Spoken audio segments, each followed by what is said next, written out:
thunder of jets in an open sky, a streak of gray, and a cheerful... A loop, a whirl, and a vertical climb, and once again you'll know it's time for the adventures of Rocky and Bullwinkle and friends. Starring that supersonic speedster, Rocket J. Squirrel, with his pal Bullwinkle the Moose, and a host of others. Hurry, Bullwinkle! The show's about to start! I'm coming as fast as I can. Wave to the people! Yay! Now what are you doing? Signing autographs. Let's see. John Smith. But your name is Bullwinkle. I know, but that's hard to spell.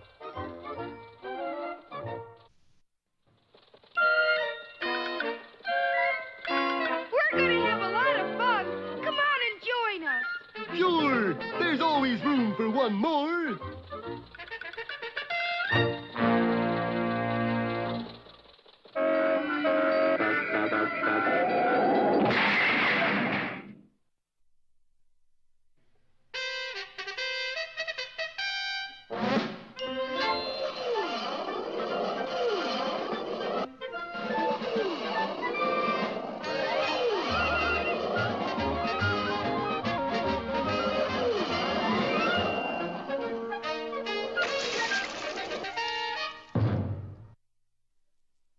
There's no question about it. Ask any senior citizen residing in Frostbite Falls what the major event of the year is, and he'll reply... The Frostbite Falls Flotilla Festival. And why is that? 'Cause all the noisy kids are down at Veronica Lake.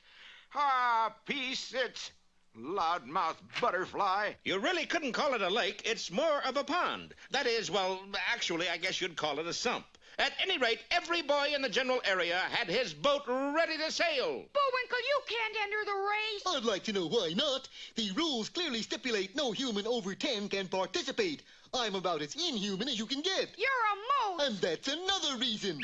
Oh, see, there's the warning whistle advising all us marinators to ready sail. Where'd you get that thing? What thing? What it is you're about to launch. And the starry-eyed moose related the story in flashback form of how one day, while ambling along the Old Rocks Road, he stumbled onto an ancient rust-encrusted dhow. How about that? A dhow, spelled D-H-O-W, is a sailing vessel primarily used in the Red Sea and Indian Ocean. Well, she sure is dirty. Yes, but she's yar. The starting signal was given, and 48 trim little boats put out to sea, or sump, all except Bullwinkle's, which sank upon contact with the water. She sank. Yar. It doesn't matter who won the race. What does matter is that the dhow emerged completely rejuvenated. Wow, look at it sparkle. And looky here on the binnacle rock. That's the bow. It says Omar Goodness. Khayyam. Omar Khayyam. Hokey smokes, what do you suppose it means? Only the library could provide the answer. Pardon me, ma'am, but could... Shh! Can't you read? But we don't smoke. It says silence. Oh, that darn cat always stomping around. Scat! Now what is it? Boats. Books on boats. Yar. Aisle 842, lane 30, district 3, shelves 20 to 80 inclusive. Well, it wasn't easy, but some 6 hours later, they cornered their quarry. Oh, my gosh. 2 copies of the Ancient Mariner. By Albatross. Suddenly, the setting sun bounced its rays off the glittering dhow. This gave the resourceful flying squirrel an idea. It shines like a gem. Say... Come on. The reigning authority on minerals, valuable and otherwise, was Digger Deeper, mine owner, prospector, and babysitter on Saturday nights between 8 and 12. It's a gem, all right. Might be fool's gold. This is rad. Fool's gold is gold. Let me give it a closer look. Hand me my loopy. See, I never saw this one before. You boys want to see? We don't have time, Digger. Come on, Bullwinkle. And the insistent squirrel led the way to the only jewelry store in Frostbite Falls. Do you know what you have here? We were hoping that you'd tell us. This little dhow here is composed of ruby. Yes, sir, it's rubies. No, it isn't. It's mine. Well, my gosh, if it's made out of rubies, then... If you're hesitating for me to finish the line, you've got a long wait. And I don't have the guts to say it. Okay, then here goes. If it's made out of rubies, then this must be the ruby yacht of Omar Khayyam. And with with that little gem, we ring down the curtain. What does fate have in the jewelry store? Be with us next time for Let's Drink to the Ruby or Stoned Again. Our present peccadillo was launched on the sandy shores of Veronica Lake. Every boy under 10 and one moose had a sailing ship entered in the annual Frostbite Falls Flotilla Festival. They're off and sinking. Yes, Bullwinkle's boat plunged to the bottom. But when salvaged... It glitters, it gleams. Actually, it took the trained eye of a master jeweler to determine its true identity. First of all, it's running a little slow. It's not a watch, it's a ship. I stood watch on a ship. Mainspring sprung, too. Please, mister, can you tell us what this boat is made of? And if you say sugar and spice... Ruby. This little object is composed of precious ruby. And since the name inscribed on the pinnacle was Omar Khayyam... Then this is the Ruby Yacht of Omar Khayyam. Well, you just don't come up with an awful thing like that and not hit the front page. Huckstray, read all about it. Rocket hits moon, Wally out for season. Today's big headline: the birth of 24 caterpillars to a moth in Elizabeth, New Jersey. I thought the narrator said we'd hit the front page. We did. The front page of the want ads. See? Moose will sell Ruby Yacht of Omar Khayyam to any interested party. I said I wanted to sail the Ruby Yacht at an interesting party. Well, that's the press for you. Well, I sure hope nobody reads this. A vain wish, I'm afraid, for halfway across the world in the northern section of lower East Pakistan, the ruler of a remote city perused the ad with more than casual interest. Son of an infidel, eater of vegetables. What troubles you, O illustrious one? This what I peruse in the periodical. For years I wait for the artist to paint pupils in the eyes of little orphan Annie. Patience, O great one. Rome was not built in a day. What kind of a... Looky, oh, ha, ha. Fearing that the Pasha was suffering from a stroke, the Grand Vizier pulled the bell cord. Someday I gotta get that fixed. Oh boy, what did I read? Something in the paper? You saw something that would cause such a catastrophic... Ooh, they... Sure enough, it was the misquoted ad they saw. Take 30 bags of gold, 90 bars of silver, buy the Ruby Yacht. A command is like an order. And listen well, my dear Vizier, unless you buy the yacht, you lose your head. Not to mention other various awful things that will happen to you. I comprehend, O felicitous one. Fear not, I will beg, borrow, or steal the sacred Ruby Yacht. Incidentally, what would you suggest as a starting price for my initial offer? $1.50. You can always go up from there. A fast camel, a slow train. It took a great deal of time to effect the passage from Pakistan to Frostbite Falls, Minnesota. Eventually, however, the turbaned emissary approached our hero's home. Oh, my, look at the headache that feller's got. That's a turban, Bullwinkle. $1.50. I'll make it 2. $2.50. I think you're down because I got most of the trump. Say, what's going on here? And the Vizier made his final offer. No, sir, Turhan Bey. My little ship is not for sale at any price. You won't relent? Well, not here in the front room, I won't, no. Then look behind you. And there, scimitars in hand, stood 20 fierce soldiers. Uh-oh, there may be some cutting up going on around here. Don't miss our next installment, Rimsky and Korsakov Go to Palm Springs, or Song of Indio. Well, it may not have been in your newspaper, but there it was on the front page of the Frostbite Falls Far-Flung Flyer. And you can see why it's called Far Flung. Boy, look at the headlines. Moose uncovers long-lost Ruby Yacht of Omar Khayyam.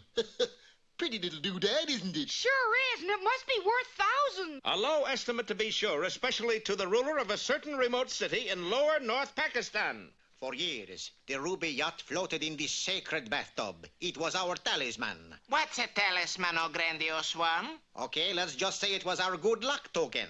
You desire this humble Grand Vizier to recover the Ruby Yacht, O esteemed one? Let me put it this way.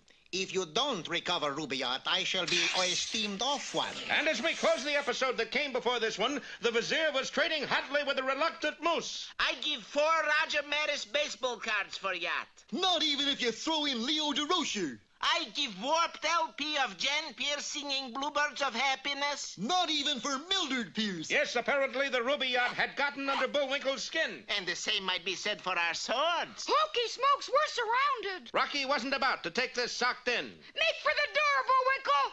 Alas, they were both on the same track. Minutes later, the Vizier and his burly aides paraded our captive heroes out of town. What's the parade for, Featherby? Don't know. Must be Labor Day or something. I wish it were Doris Day. How about some cribbage? But not all the good folk of Frostbite Falls were taken in. An aroused citizens committee was formed to investigate the blatant abduction. I've wired the Secretary of State and the UN. I phoned the gas company. I propose we march on Washington. Shucks, he's been dead for years. 'Twas then that Miss Plumfoot, the principal of PS 12, spoke up. I always said that Bullwinkle would wind up bad. Any boy that wears antlers in school. Luckily, mild standoffish, the turkey farmer, entered the meeting. I don't know what all the fuss is. Shuckins, they'll never get out of the country. What makes you figure that, Miles? Well, you got a moose, a squirrel, 6 soldiers, and 1 grand brazier. That's Vizier. Yeah. Anyways, the customs man will spot that group for sure. Sure enough, the United States Customs Bureau had every port, every airfield, every train depot saturated with steely-eyed customs agents. Just a moment, sir. What's in that bass violin case? Oh, just some Tommy guns and a bunch of stolen money, that's all, copper. Okay, just checking, that's all. Part of my job. Say, Barney, what is it we're supposed to keep an eye out for again? I told you, a moose, a squirrel, 6 soldiers. And a partridge in a pear tree, right? No, a Grand Vizier. Suddenly, the whistle of the SS Plankton announced its departure. That boat, did you check it? No, I thought you did. From gangplank to the wheelhouse, the luxurious ocean liner was given a thorough going over. However, passengers and crew alike were given a clean bill of health. All but one stoker. You have scurvy, sir. Get off the boat and eat some oranges. You saw nothing suspicious, eh, Fred? Only thing that bothered me was the ship's orchestra. Boy, are they corny. That is very understandable. Okay, we take it from the top, and please, no clinkers in the reed section. Bullwinkle, we gotta make a run for it. What, and miss my solo? Besides, I can't run very far. Strained your leg? No, they chained my leg. Well, it looks like a long, frustrating passage for our boys. Whatever's on your list, postpone it for The Melody Lingers On, or I Bought You Violence for your furs. Well, last time, Rocky, Bullwinkle, and the Ruby Yacht were marched out of Frostbite Falls under armed guard. We take you back to remote city in Pakistan for terrible swift punishment. Couldn't you just give us 2 demerits and let it go at that? Silence! As might be expected, the citizens of Frostbite Falls quickly summoned help. Well, Sergeant, what do you and your men suggest? I think we better call the police. Not only the local law enforcement agencies, but the federal as well were called in to block any attempts at fleeing the country. Sir, there are 60 young girls here who claim they're supposed to swim in the Olympics. 60, eh? Hold them for questioning. What kind of questioning? Telephone numbers, you know. What about the moose, the squirrel, the Grand Vizier? Let them get their own girls. Meanwhile, at Pier 62, the SS Plankton pulled away from the wharf. Captain, the Customs Bureau searched the ship and found nothing suspicious. Excellent. Oh, by the way, tell the engineer to oil those engines. Terrible racket. But the engines weren't responsible. The blame lay with Guy Vizier and his tremulous troubadours. From the beautiful rumpus room of the good ship Plankton overlooking the Blue Pacific in the heart of downtown Jersey City, it's the captivating melodies of the makes you want to retch music man himself. Yours truly is no one else, Guy Vizier, with a sparkling, scintillating 2.5 minutes of toe-tapping harmonies, coming to you indirectly from the locker room of the SS Andrea Doria, just a short drive from Pier 86 atop the penthouse showroom in East Side, West Side. Here now is #1 singer, gorgeous Georgia Peach, who asked the musical question, Tippy Tippy Teen? Bullwinkle, we gotta jump overboard before we're too far out to sea. Not yet, Rock. I got an arrangement coming up in the next set. Look, if you're worried about the chains on your legs, don't. Well, I must admit they did cross my mind. But Rocky had a plan. Sure enough, during his bass solo in Four Brothers, the resourceful squirrel attached a hacksaw to his bow, and by bar 32 had sawed through their fetters. You can imagine the Vizier's surprise when at the start of a 5-minute break, Rocky and Bullwinkle dashed from the room. Quick, the dogs are escaping. Shuffleboard games, sun-deck bathing, all were shattered by the ensuing wild chase. Hey, what's going on here? Somebody requested running wild, and 2 of my boys took it literally. There they go. The pursuit lasted well into the wee hours of the night. They got to be somewhere on this tab. Oh, well, we pick up chase at dawn. Phew, lucky for us, they didn't look in this lifeboat. Yeah, we sure are lucky. A questionable statement, for the engine room was having trouble maintaining full speed. As I understand it, the ship is overloaded. We must either jettison a lifeboat or the passengers. What do you suggest? Don't ask me, sir. Why not flip for it? Heads, passengers, tails, lifeboat. It came up tails, and wouldn't you know, the lifeboat to be sacrificed was the very one our lads were in. Sea seems to be getting a trifle heavy, Rock. It's probably a minor squall. Get some sleep. Careful there, men. You don't want it to land in the water upside down, do you? What's it matter? There's nobody in it. But, George, you're right. Throw it over. Sea seems to be getting a trifle heavy, Rock. You said that. Oh, we may be on the brink of a terrible tragedy. Only way to find out is to join us next time for The Deep Six, or It's Tough to Fathom. Last time, you must recall, Rocky, Bullwinkle, and the Ruby Yacht of Omar Khayyam were smuggled out of the country aboard the SS Plankton. Oh, yes, the mastermind behind this daring plan was the Grand Vizier, or Guy Vizier, as he is now known. Boy, what I wouldn't give just to hear a chorus of Kashmiri love song. During a vocal rendition of Prisoner of Love, Rocky hacksawed their way to freedom. Hey, what's coming off in the reed section? Our fetters, that's what. The Grand Vizier and his soldiers gave chase, but the one place they neglected to search was a lifeboat on sea deck. I think we're safe. I think you're right. They were both wrong, for the SS Plankton was up to its plimsoll line in cargo, and something had to be tossed overboard. What'll it be, passengers or lifeboat? Passengers! Well, we couldn't get away with it on a kid's show, so it was the lifeboat they jettisoned. The one occupied by Rocky and Bullwinkle.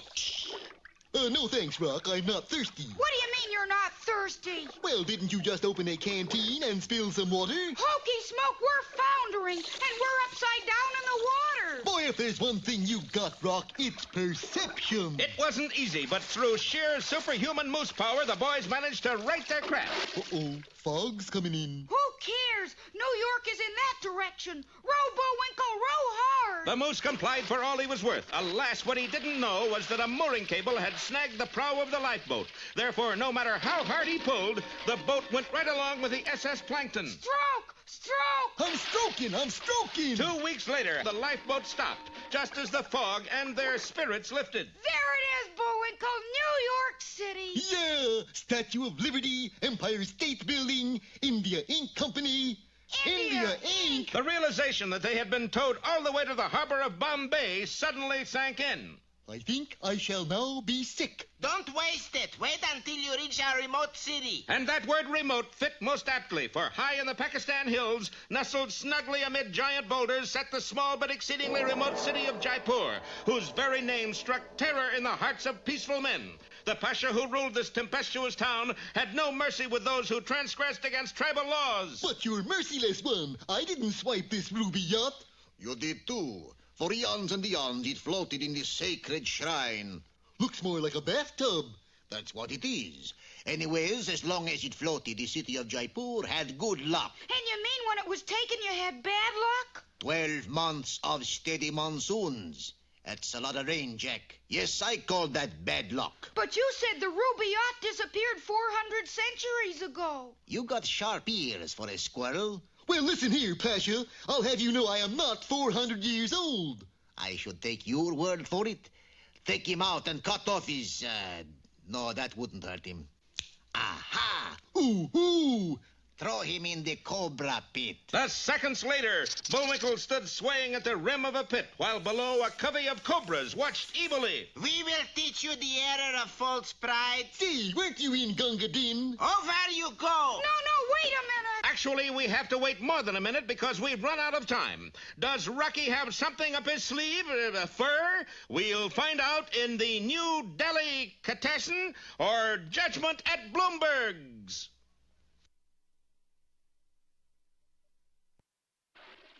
Well, you're just in time for what might be a very unhappy ending. In our preceding installment, Rocky and Bullwinkle assumed they were rowing back to New York, only to discover that they had been towed all the way to Bombay. The Grand Vizier escorted our heroes to the hard-to-find city of Jaipur. One of the few times in this story we haven't come up with a bad pun. Moose, squirrel, meet His Highness Nez the Pasha. I do not wish to offend either of you offendees, but would you mind divulging which one of you pilfered the ruby yacht? Oh, yes, the little ship that had been stolen from that sacred bathtub 400 centuries ago. And ever since, we've had a plethora of ill fortune. Plethora? A whole bunch. Now, who took the yacht?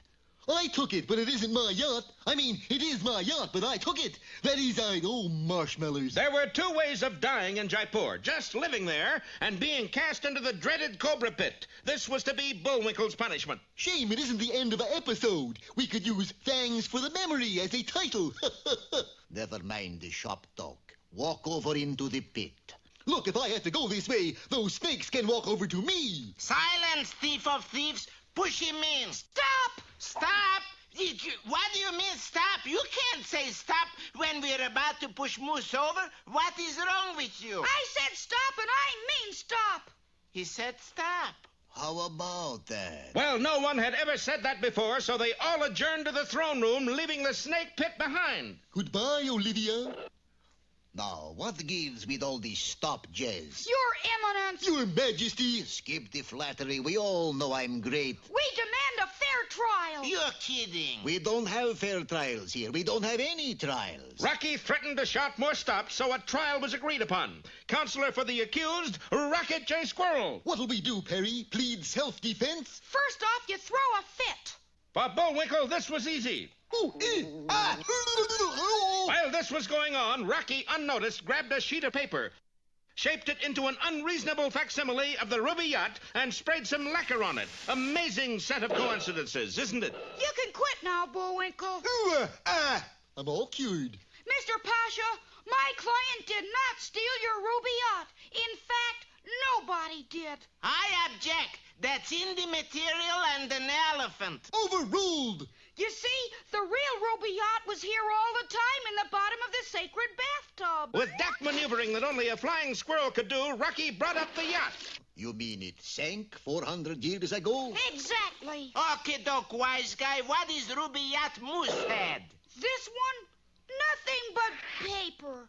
Days later, aboard the SS Plankton's return voyage... That sure was quick figuring, Rock, manufacturing a dummy yacht and planting the real one in the tub. But I still don't know how you did it. Look, Bullwinkle, just do me a favor. Don't enter any more boat races. Oh, never fear. Next year, it's the marble shootout. I won't even come close to winning. Why do you say that? Well, look at my marble. It's all oblongish and not the least bit round, and it's got the word hope on it. Hokey smokes! That might be the Hope Diamond. Well, at least it won't be hopeless then, eh, Rock? Rock? Rocket J! Oh, Rock!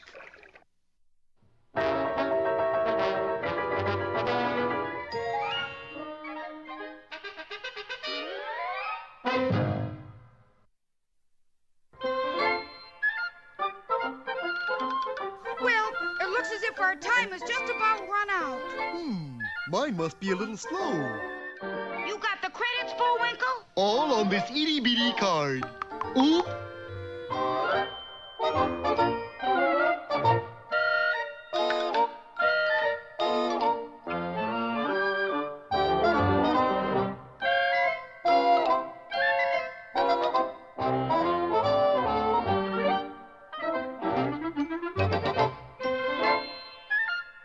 We're late again, Bullwinkle. Right!